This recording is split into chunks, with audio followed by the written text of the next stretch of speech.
Здраво, Андре, сега да ни кажеш нещо за последния твой настъп в Црна Гора. Имаше 3 борби, така? Да. Първата борба беше point fight, победих на разлика. Колко футбол медали освен да ни кажеш? Освоих клуб на 3 медали и един пехар. Пехарот, защо е да ни разкажеш? За най-добър млад кадет. Колко време тренираш в овој клуб? 5 години. До сега имаш, колко ще гледаме, повече медали, сигурно над 10. Що е пресудно за да се победи на кратко? Еви да те ослободиме. Трябва да имаш тактика, да имаш бързина и кондиция. Добро, со среќи понатаму. Павел, и ти си дел од настапите на клубот. Овој пат на последниот натпревар во Црна Гора имаш 3 медали. Да. Кажи нещо за ова искуство викендов што се одржа. Овој спорт има различни категории, целосно опремен така да повреди се многу минимални. Има од најлесни категории до потешки категории. Во спортот се надпреварувате со килажи со годишна разлика. Не може секој со секој да се бори и мора да имате исти килажи како вашиот противник. Конкретно за твоите борби во која килажа беше, кој дисциплини? Јас се борев во 3 категории. Point fight минус 63 кг, јуниор.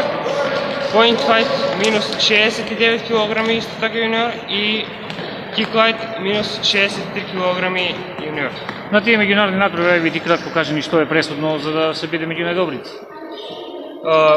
Се работи 2 или 3 рунди по 2 минути или по 3, така да треба многу кондиција. Брзина треба за полесните категории, а за потешките треба и брзина и сила. Уште од малку паметиме со бројни медали, сега на која возраст си? Сега сум 16 години. Така, што ве очекува до крајот на годината за крај? Па уште 5-6 медали. Така. Благодарам многу успех. Присуствуваме на тренинг на кикбоксинг клубот ТАС, гледаме нови лица, нови млади дечки, а причина што сме тука е последните успеси на клубот, 6 медали, од кои 2 златни и останатите бронзени, сребрени и бронзен еден. Како е чувството?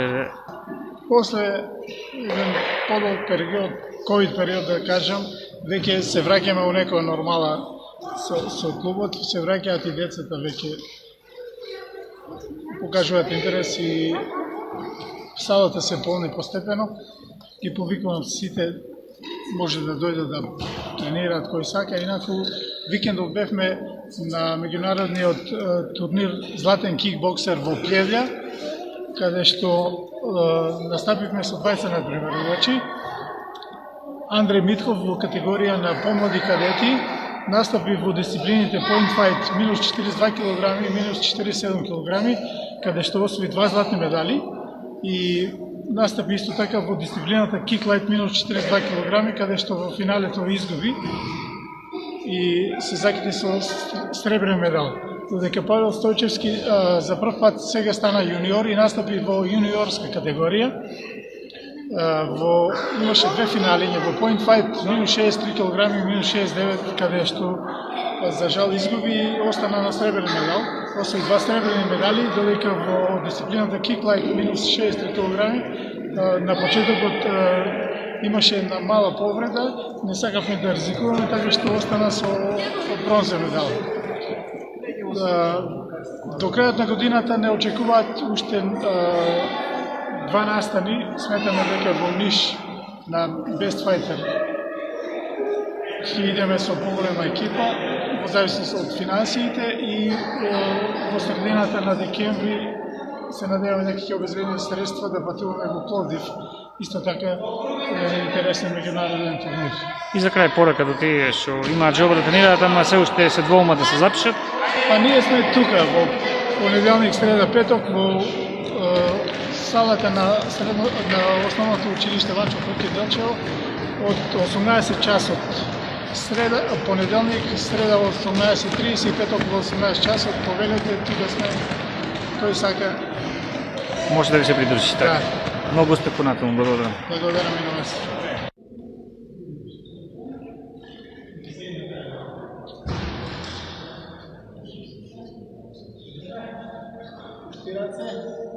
Ајде.